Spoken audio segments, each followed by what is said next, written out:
October 30th, 1961, 7:33 in the morning. Over a remote archipelago in the Arctic Ocean, a bomber is flying. Beneath it hangs a payload weighing more than 27 tons, so large it would not fit inside the aircraft's bomb bay and had to be carried partially exposed underneath. In a few moments, that payload will trigger an explosion that remains to this day the largest ever created by human hands. The force of the blast will be more than 10 times greater than every bomb dropped during the entire Second World War combined, including Hiroshima and Nagasaki. The pilot was told he had a 50% chance of survival. The plane was painted with a special white coating to reflect the heat of the flash. And still, even at a safe distance, the crew prayed. This device is called Tsar Bomba, the Tsar's bomb. The Soviets themselves gave it a far less dramatic name, Ivan's bomb, after one of its lead designers. The world knows it by the name it later received, a symbol of absurd scale and power. And yet, surprisingly, this bomb was never truly a weapon in the proper sense. It was never designed for use in war. It was a demonstration, a message, a number at the end of a long sentence the two superpowers had been writing to each other across an ocean. This is the story of how a weapon is born that is never meant to be used, about the people who designed it, built it, and detonated it, and about what it left behind, physically, politically, and in human memory. Relax, and let's travel back to 1961, to the day that forever changed how humanity understands the word power. The story of Tsar Bomba begins with a war that never truly caught fire, but never truly ended either: the Cold War. After 1945, the world was divided by two superpowers, the United States and the Soviet Union, and both knew that direct military conflict between them could mean the end of civilization.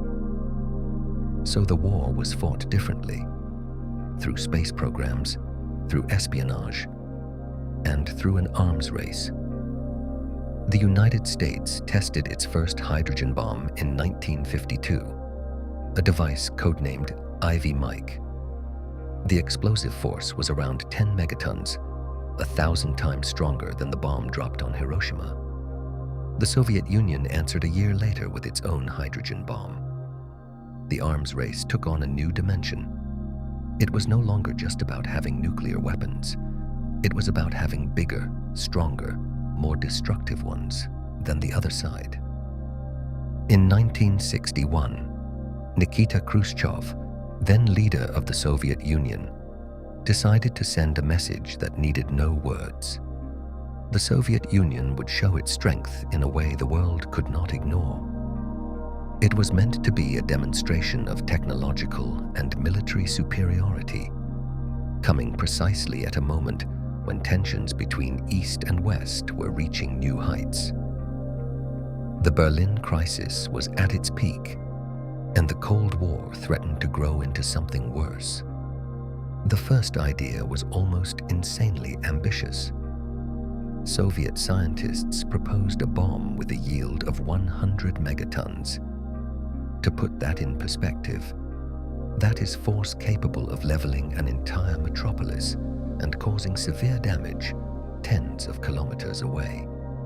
Andrei Sakharov, one of the leading scientists of the Soviet nuclear program, was involved in the bomb's development and later described in his memoirs just how intense the pressure on the team had been. The political leadership wanted proof of power. The scientists were tasked with delivering it. The design went through several revisions. The final version was scaled down to half the original force, 50 megatons instead of 100. The reason was not moral hesitation. It was practical. At 100 megatons, the radioactive fallout would have reached Soviet territory and Soviet population centers. 50 megatons was considered the maximum that could be safely tested, at least by the standards of Soviet safety practices at the time, which were considerably looser than anything we would accept today. The design team was led by Andrei Sakharov, alongside other top Soviet physicists, Viktor Adamski, Yuri Babayev, Yuri Smirnov, and Yuri Trutnev.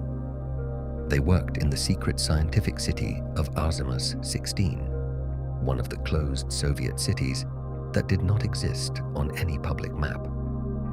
The place where Soviet nuclear weapons were developed was so secret that people who lived there could not tell their own families where they actually lived. Why would the Soviets want a weapon that would never be militarily usable? The answer lies in the logic of deterrence. In nuclear strategy, it is not just about having a weapon you would use. It is about having a weapon the other side knows about, one that makes them feel any conflict would be unthinkable. Tsar Bomba was not designed for the battlefield. It was designed for newspaper headlines around the world. Sakharov and his team were aware of the risks of their creation in more than one sense. Sakharov himself later wrote that he thought about the moral consequences of his work. As a scientist who had helped create a device capable of destroying an entire city in a single strike. This inner conflict later led him toward activism for nuclear disarmament and human rights, for which he was persecuted in the Soviet Union and eventually awarded the Nobel Peace Prize. The political backdrop of the test mattered just as much as the technical side. Khrushchev announced the planned test publicly, unlike most Soviet nuclear tests, which were conducted in secret. He wanted the world to know what was coming. It was a gesture of psychological warfare, meant to show the West that the Soviet Union had both the technology and the resolve to use a force surpassing anything ever built. International reaction to the announcement was immediate and alarmed. The United States and other Western powers expressed concern about testing a massive thermonuclear weapon in the atmosphere, citing the risk of radioactive fallout that could travel thousands of kilometers from the test site. The Soviet Union ignored these concerns. The test had been planned, and nothing was going to stop it from proceeding. Building a bomb of this size created problems Soviet engineers had never faced before. It started with the dimensions alone. The bomb measured over 8 meters in length and more than 2 meters in diameter. It weighed more than 27 tons, heavier than an adult elephant, actually closer to 3 adult elephants combined. No existing aircraft had been designed to carry cargo of this size. The Soviet bomber Tupolev Tu-95, which would ultimately carry the bomb, had to undergo extensive modifications. The bomb could not fit inside the aircraft's bomb bay at all. It was simply too large. Engineers had to remove part of the fuselage and suspend the bomb so it hung half exposed, visible as an enormous cylinder bolted to the aircraft's belly. This design created its own problem. An aircraft carrying such a load could not fly at the speed or altitude it was normally built for. The aerodynamics were thrown off. Pilots had to account for the aircraft behaving in completely unfamiliar ways. The materials inside the bomb itself were the subject of intense research. Soviet scientists experimented with different configurations of nuclear and thermonuclear fuel, searching for a way to achieve maximum explosive force while keeping the device stable and safe during transport. The bomb used a combination of fission and thermonuclear reactions in a multi-stage system, a level of complexity that demanded precision pushed to the very edge of what was technically possible at the time.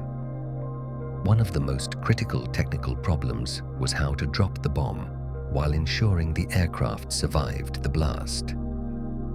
A shockwave of that magnitude could destroy any plane within tens of kilometers. The solution was elegant in concept, but terrifying in execution. The bomb was attached to an enormous parachute that slowed its fall, buying the aircraft precious minutes to escape. The parachute itself was the largest ever built for military purposes, with the parachute system alone weighing over a ton. The bomber and its accompanying observation aircraft were painted with special white reflective paint, not for aesthetic reasons, but to minimize the damage the planes would suffer from the thermal radiation of the explosion.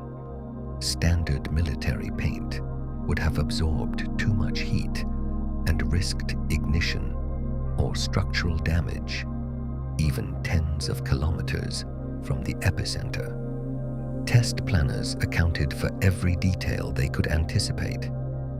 After releasing the bomb, the aircraft was to immediately perform a 180-degree turn and fly away at maximum speed in the opposite direction. Even so, according to Soviet scientists' estimates, the pilot and crew had only a 50% chance of survival.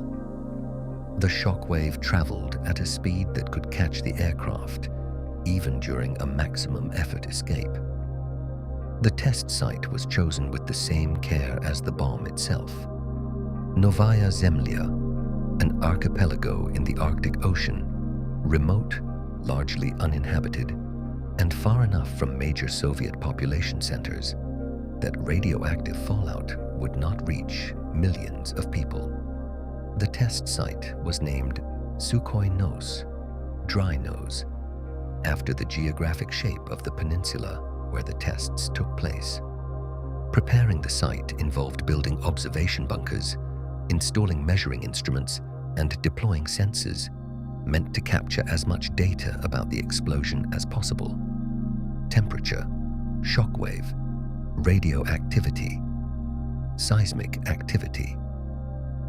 Soviet scientists wanted to extract the maximum amount of information from this single test, because the cost and risk of repeating it were enormous.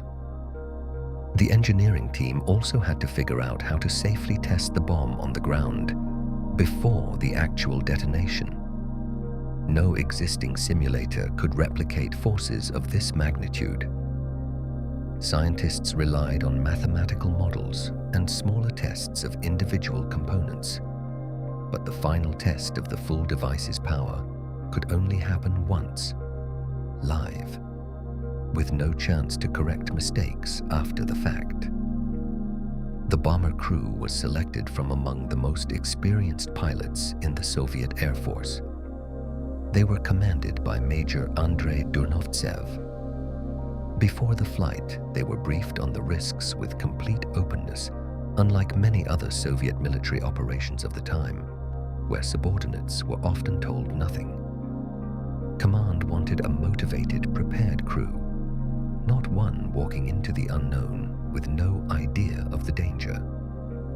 The second aircraft, an Observation Tu-16, had the job of filming the entire test and recording data from a safe distance.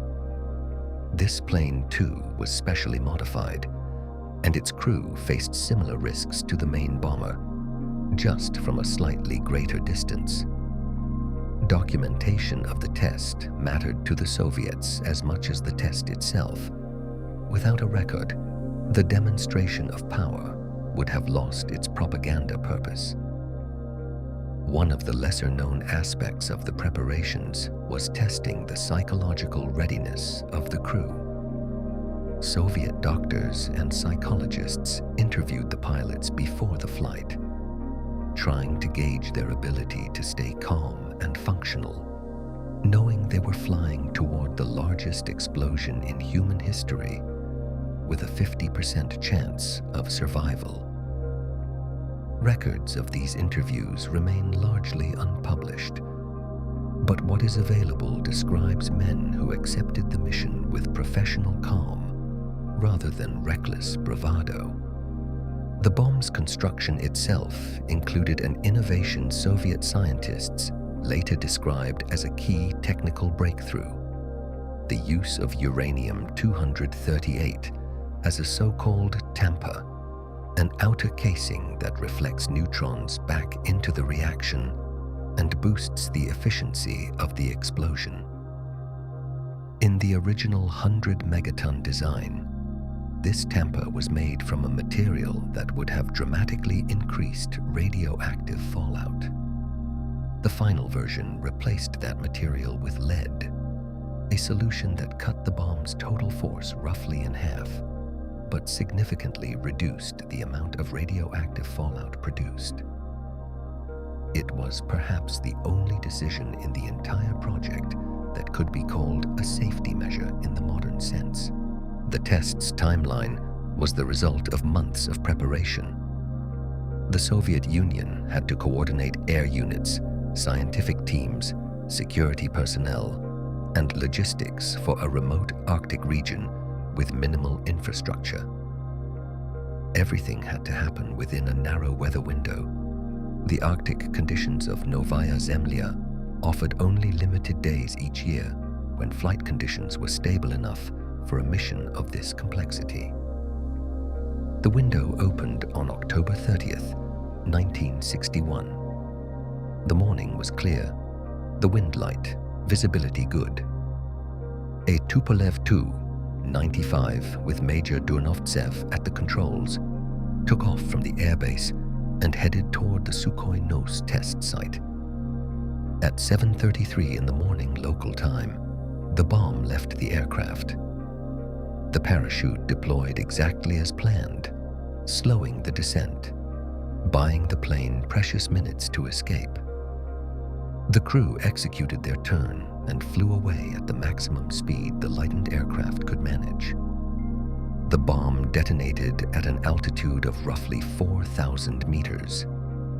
The flash was so intense it could be seen from over 1,000 kilometers away. Pilots of civilian flights hundreds of kilometers off reported a blinding light on the horizon. The mushroom cloud reached a height of approximately 64 kilometers, more than 7 times the height of Everest, punching through the stratosphere and reaching into the mesosphere. The shockwave threw Major Durnovtsev and his crew around inside the aircraft, even though they were by then tens of kilometers away and flying at top speed.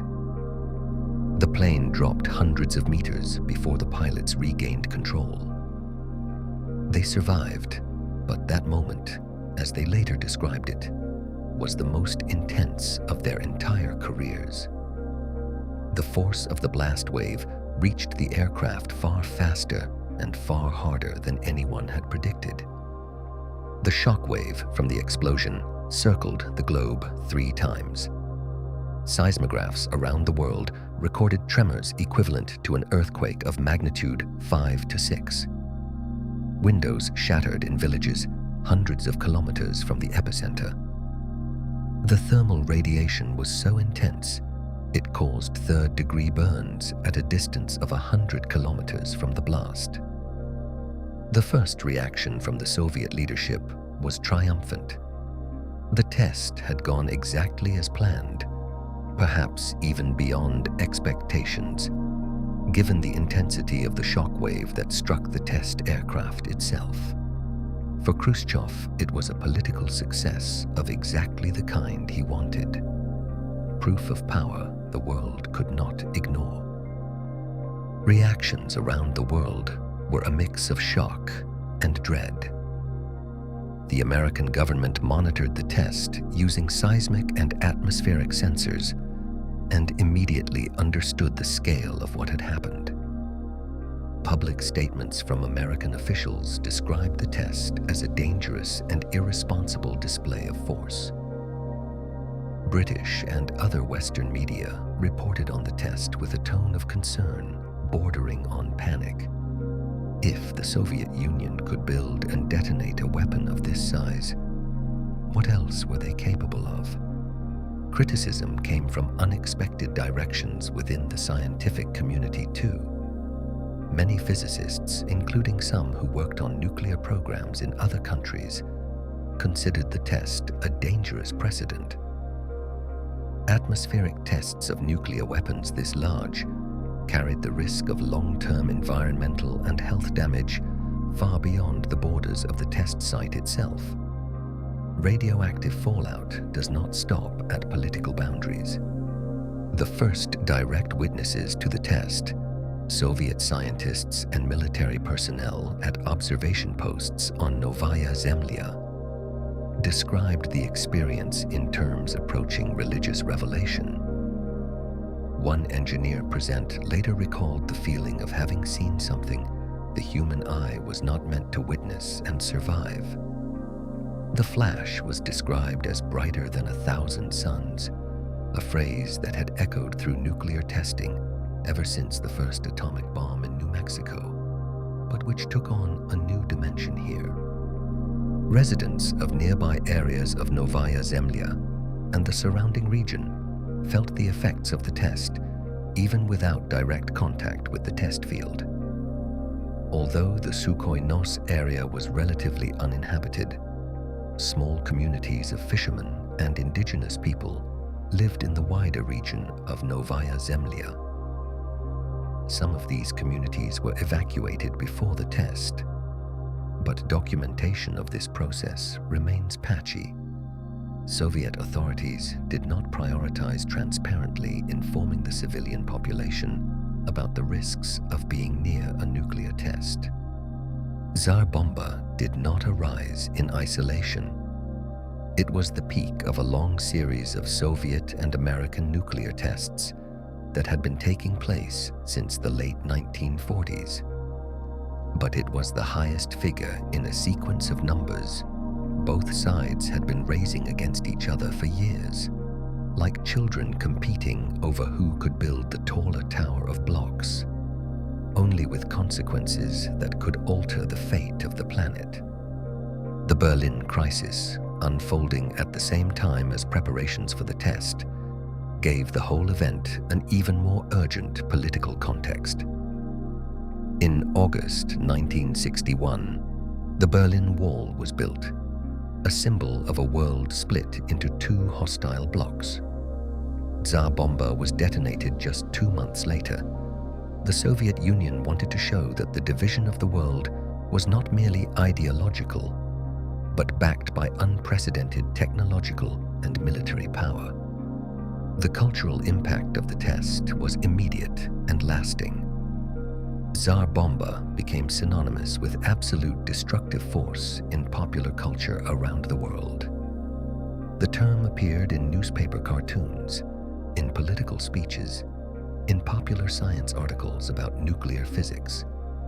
It became shorthand for something unimaginably large and dangerous, much the way the word Hiroshima had become shorthand for nuclear catastrophe. Artists and writers reacted to the test in different ways. Soviet propagandists presented it as the pinnacle of human technological genius, proof of the superiority of the socialist system. Western cartoonists and satirists, by contrast, portrayed it as a symbol of the madness of the arms race, apocalyptic humor that was becoming a popular genre of response to the threat of nuclear war at the time. The film and literary world of the 1960s was saturated with anxiety over nuclear apocalypse, and Tsar Bomba was a frequently cited reference point. Films like Dr. Strangelove from 1964 satirized exactly the logic of deterrence and destructive rivalry that had led to the creation of weapons like Tsar Bomba. Even though the film never mentions the bomb by name, the atmosphere of absurd scale and danger it captures was directly inspired by real-world tests of the era. The symbolism of Tsar Bomba within the Cold War was ambiguous. On one hand, It represented the peak of technological rivalry and militarism that brought the world to the edge of nuclear catastrophe more than once that decade. On the other hand, paradoxically, the sheer existence of a weapon this powerful contributed to discussions about the need to limit nuclear testing, leading directly to important historical moments in international diplomacy. One of the most significant consequences of the test came less than a year later. The Partial Nuclear Test Ban Treaty of 1963, signed by the United States, the Soviet Union, and Great Britain, banned nuclear weapons tests in the atmosphere, in space, and underwater. Atmospheric tests like Tsar Bomba became history after this treaty was signed. Future tests could only take place underground. Tsar Bomba was in a sense the last great performance of its kind, both the peak and the end of an era of nuclear testing. An important historical moment was also how the test affected internal Soviet politics. Some historians argue that a demonstration of force on this scale paradoxically strengthened the position of those within the Soviet leadership who argued for a more restrained approach to future nuclear tests. Once you have shown off the most powerful weapon possible, there is nothing left to prove by testing at that scale again. The test also influenced international scientific cooperation in monitoring nuclear tests. The network of seismic stations around the world, originally built to detect earthquakes, became a key tool of international nuclear arms control after Tsar Bomba and similar tests. The ability to detect and analyze nuclear tests remotely, without needing direct access to the test site, became the technological foundation for future arms limitation treaties and verification of their compliance. After the test on October 30th, 1961, Tsar Bomba essentially ceased to exist as a physical object. It had been a one-time weapon, built for a single test, never intended for mass production or storage. What remained was data, documentation, and the memories of those involved. The Soviet Union continued nuclear testing after Tsar Bomba, but no future test reached a similar size. After signing the Partial Test Ban Treaty in 1963, all future tests moved underground, where radioactive fallout could be better controlled and where tests were less visible to international observers and the public. Documentation of the test remained tightly classified for decades. Film footage of the explosion, scientific data on the shockwave and radioactive fallout, technical details of the bomb's design, all of it stayed hidden in Soviet archives. Only after the collapse of the Soviet Union in the 1990s did some of this material begin reaching the public. And only in 2020 did the Russian State Nuclear Corporation, Rosatom, release a previously unpublished documentary film about the test to mark its 60th anniversary. The test site on Novaya Zemlya remained marked forever. Even decades after the explosion, areas near the epicenter still carried traces of the event's intensity. The ground surface had been melted and turned to glass over several square kilometers. Vegetation was destroyed over a much wider area and returned only very slowly, hampered by the extreme Arctic conditions that already complicate any biological growth. The scientific community kept returning to the data from the Tsar Bomba test for decades. Information about the behavior of the shockwave, thermal radiation, and radioactive fallout from a test of this magnitude was valuable for understanding the physics of nuclear explosions. Despite the moral complications of using data from a test whose primary purpose was political intimidation, not scientific progress. The fates of the people connected to the test diverged in different directions. Andrei Sakharov, the lead scientist behind the project, gradually became one of the most significant Soviet dissidents and an activist for human rights and nuclear disarmament. His transformation from the architect of the most destructive weapon in human history to a Nobel Peace Prize laureate is one of the most remarkable personal stories of the entire Cold War. He was placed under house arrest by the Soviet regime in 1980 for his activism and was not released until 1986 during Mikhail Gorbachev's reforms. Major Andrei Durnovtsev, the pilot who dropped the bomb and survived, was promoted to lieutenant colonel after the test and awarded the title Hero of the Soviet Union, the country's highest honor. His story remained relatively unknown to the wider public for decades, just one of many figures hidden behind the veil of Soviet secrecy that surrounded the entire nuclear program. As the decades passed, Tsar Bomba became more of a historical curiosity than an active military threat. No country since has built or tested a weapon of similar power. The global consensus, both formal and informal, shifted towards smaller, more precise, and strategically more flexible nuclear weapons rather than extremely large demonstration devices. Tsar Bomba remains the record holder, but the record holder in a category nobody is trying to beat anymore. The test also stirred debate within the Soviet scientific establishment itself about the ethics of nuclear research. Not all the scientists who worked on the project were comfortable with how it was used politically. There is testimony of quiet disagreement among some younger physicists who believed a demonstration of force on this scale was unnecessary and dangerous, even within a Cold War context, where such demonstrations had become almost normal. But in a Soviet system where openly criticizing government decisions was risky, these views remained largely unspoken or expressed only in private circles. The unspoken views of that era are now spoken aloud, in books, in documentaries, at conferences on nuclear history. Tsar Bomba is today an openly discussed topic, accessible to anyone with an internet connection, in a world utterly different from the one in which it was detonated. Novaya Zemlya remains a military zone, though not as strictly closed off as it was during the Soviet era. The Russian government still maintains a limited military presence on the archipelago, and the Sukhoi Nos area remains off-limits to the public. Tourist access to the test site is practically non-existent.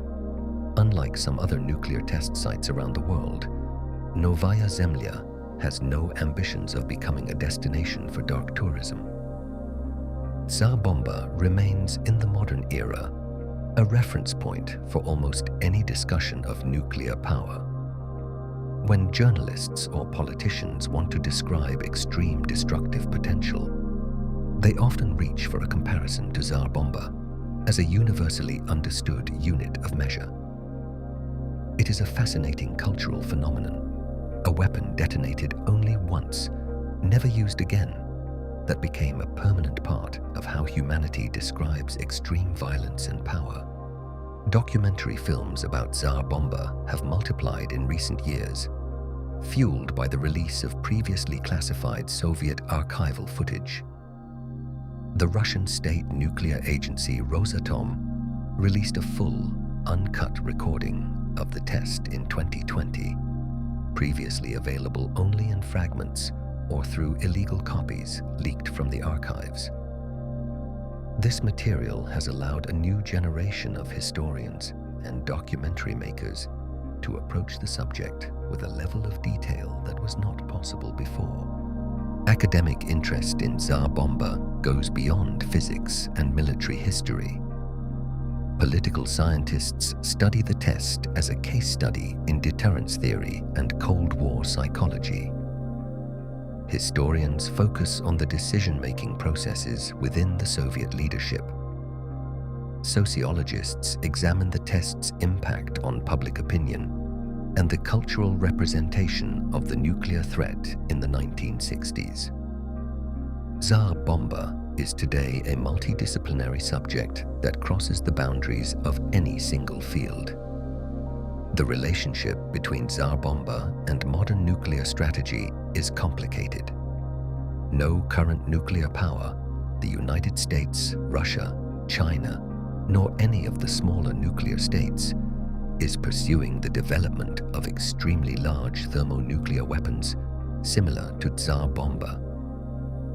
Modern nuclear strategy focuses on precision, mobility, and strategic flexibility, rather than the pure destructive force of a single device. Tsar Bomba represents an approach to nuclear power that has been historically superseded, even though nuclear weapons themselves have of course not disappeared. Beneath the commonly known facts about Tsar Bomba lie details that rarely make it into standard accounts. The original 100-megaton design was never entirely abandoned as a concept. Soviet engineers kept the technical documentation for this version in case political leadership might one day want to repeat the test at a larger scale. That never happened, but the existence of this documentation shows that the 50-megaton version was seen as a compromise, not as an absolute ceiling on what was possible. A lesser-known fact is that the second observation aircraft, the Tu-16, was operating at the very edge of its safety margins. Even at the planned safe distance, that aircraft's crew recorded an intense shock wave that caused temporary control problems. Records from this crew remain less cited than those of the main bomber, but they are just as dramatic. There is a fascinating detail concerning the aircraft paint job. The white reflective paint used on the Tu-95 and Tu-16 was developed specifically for this test and later became the standard for Soviet aircraft deployed in any future nuclear operations. This detail of technological development, seemingly minor, actually represents a practical lesson learned from the test that influenced military aircraft design for decades afterward. One of the least known aspects of the entire operation was the training of a backup crew. Soviet military command prepared a second, reserve crew in case the primary crew was unable to carry out the mission for any reason. This backup crew was never needed, but the existence of such a contingency plan shows the level of both meticulousness and uncertainty with which the entire project was conducted. The exact fate of some of the scientific data from the test remains a mystery. According to some historians, part of the measurements taken by sensors on Novaya Zemlya was lost or destroyed during the chaos of the Soviet collapse in the 1990s. When many military and scientific archives faced funding shortages for proper preservation, and some materials were simply lost during transfers and reorganizations. The complete scientific picture of the test may therefore never be fully reconstructed. One persistent myth about Tsar Bomba claims that the force of the test was so great it physically shifted the geographic features of Novaya Zemlya. This claim is exaggerated, but it has a kernel of truth. The ground surface in the immediate vicinity of the epicenter was indeed physically transformed, melted and then re-solidified into a new form, creating a landscape visibly different from the original topography. It was not a shift in the continent itself, as some sensationalized sources claim, but a local geological transformation of unprecedented scale. There is also a lesser-known history of attempts to secure the release of complete test data. Groups of independent historians and scientists have, over the past 2 decades, requested access to Russian military archives in hopes of reconstructing a full scientific picture of the test.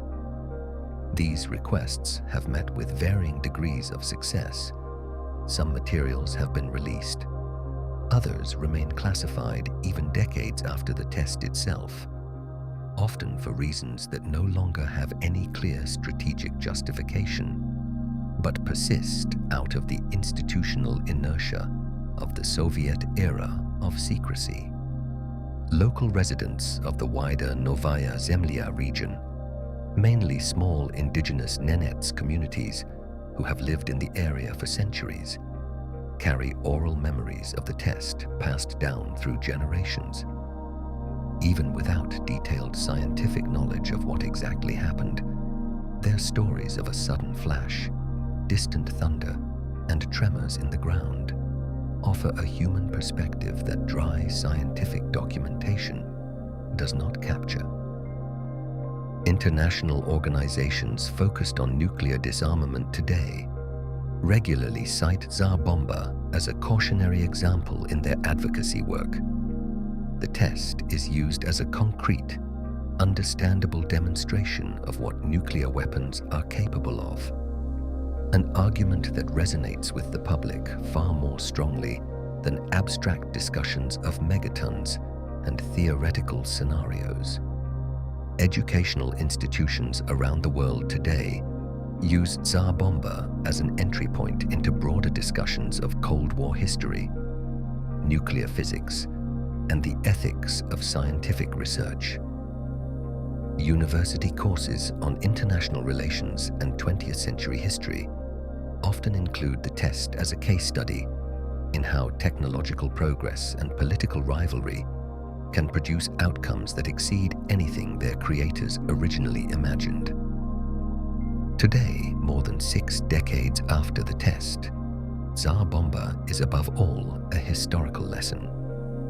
A lesson in how far humanity is capable of going in the name of fear and rivalry. And at the same time, a lesson that even those who created such power, like Andrei Sakharov, can later find a way back toward responsibility. Novaya Zemlya remains silent. The wind that once carried a shockwave capable of circling the planet 3 times now blows across an abandoned Arctic landscape where scientists and soldiers once stood and watched a flash brighter than 1,000 suns.